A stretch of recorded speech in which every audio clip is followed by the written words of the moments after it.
Dear friends, welcome to दादी माँ की बगिया। फ्रेंड्स, आपका स्वागत है मेरी बगिया में। और आज मैं आपको बताने जा रही हूँ कि जो मानसून आ गया है जुलाई फर्स्ट वीक में, तो देखिए मैं क्या करने जा रही हूँ वो मैं आपको दिखाना चाहती हूँ। इस समय बेल वाली भी सब्जियाँ आप लगा सकते हो।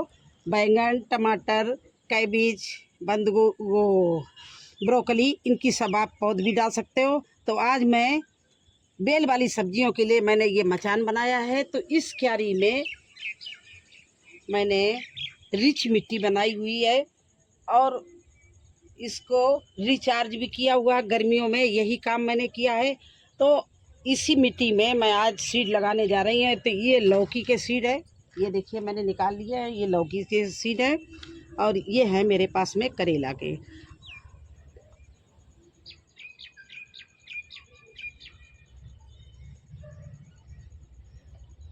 तो इन दोनों को मैं आज लगाऊंगी और आपको दिखाऊंगी।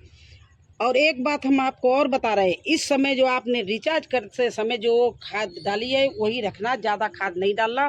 क्योंकि जर्मिनेशन के 15 दिन बाद आप खाद डालना, और ज़्यादा नहीं डालना, फिर भी 50% डालना। क्योंकि अगर आपने ज़्यादा खाद डाल दी तो इस समय बारिश होगी, बारिश पानी के साथ में आपकी सारी खाद बह जाएगी। और जब बारिश बंद होगी तो आपकी जो मिट्टी है वो पौष्टिक तत्व उसमें बिल्कुल नहीं रहेंगे। उस समय के लिए आप पूरी खाद बचा के रखिए, चाहे गोबर की हो, चाहे वर्मी कंपोस्ट हो, या आपके पास में किचन वेस्ट हो। तो आप अभी क्या है कि जो रिचार्ज में आपने पहले ही खाद मिला दी है, मैंने सारी खादें इसमें मिला के मिट्टी रिचार्ज की है और इस क्यारी में भरी है।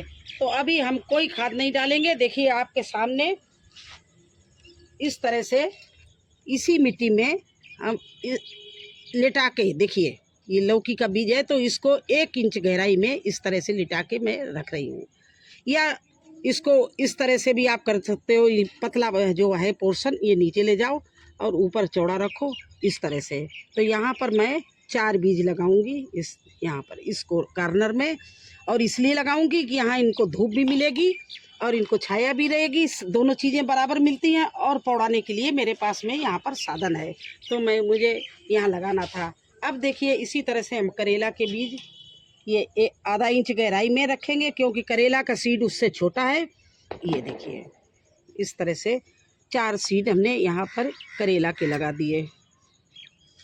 इसी तरह से देखिए फिर और लौकी के हमें और भी बीज लगाने हैं, क्योंकि कितने बीज इसमें निकलते हैं और फिर कितने प्लांट चलते हैं वो हमें भी नहीं पता। इसलिए हम ज़्यादा से ज़्यादा लगाने की कोशिश करते हैं। तो 4 सीड हमने यहाँ पर फिर से लगा दिए। देखिए ये इस तरह से 4 सीड मैंने फिर यहाँ पर लगा दिए।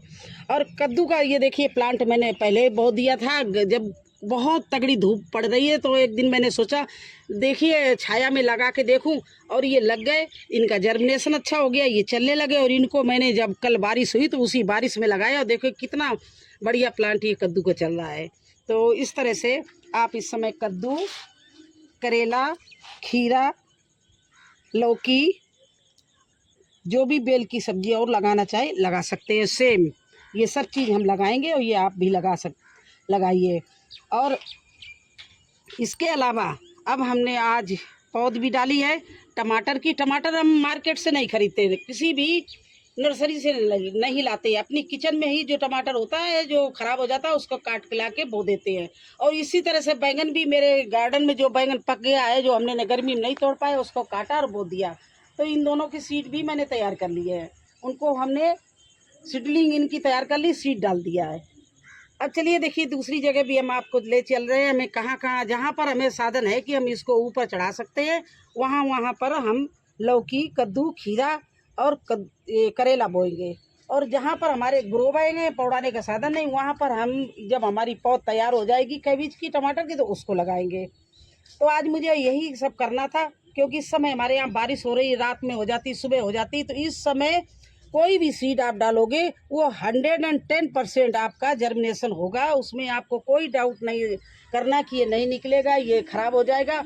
ये निकलना ही निकलना है। अगर सब्जी का सबसे अच्छे बोने का समय और नए गार्डनरों के लिए बहुत ही बेहतरीन समय होता है बरसात और सर्दी।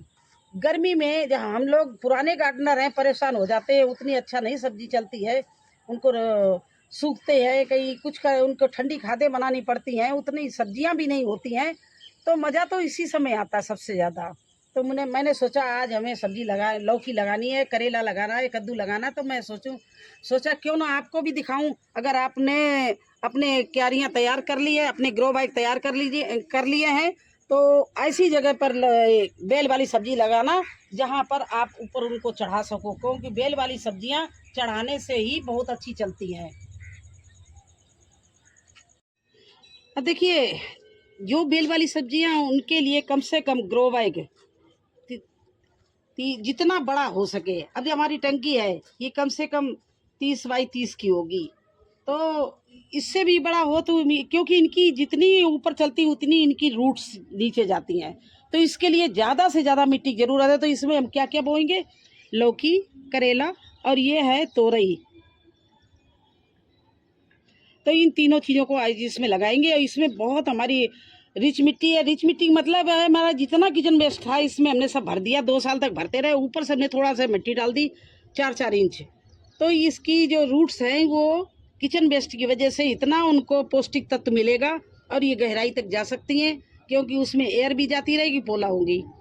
तो आज हम चले, आप तोरई भी लगानी थी मुझे। ये आप किसको क्या बोलते हैं, नैनो भी कुछ बोलते हैं, कुछ तोरई बोलते हैं, हमारे यहाँ तो तोरई बोली जाती। तो ये तोरई भी लगा रहे हैं। इसके भी 4 सीड हम लगा रहे हैं इसमें, और 1 इंच की गहराई से, ना ज़्यादा गहरा और ना ज़्यादा ऊंचा। अब इसी तरह से हम इसमें लौकी लगा रहे हैं। ये देखिए, 1 2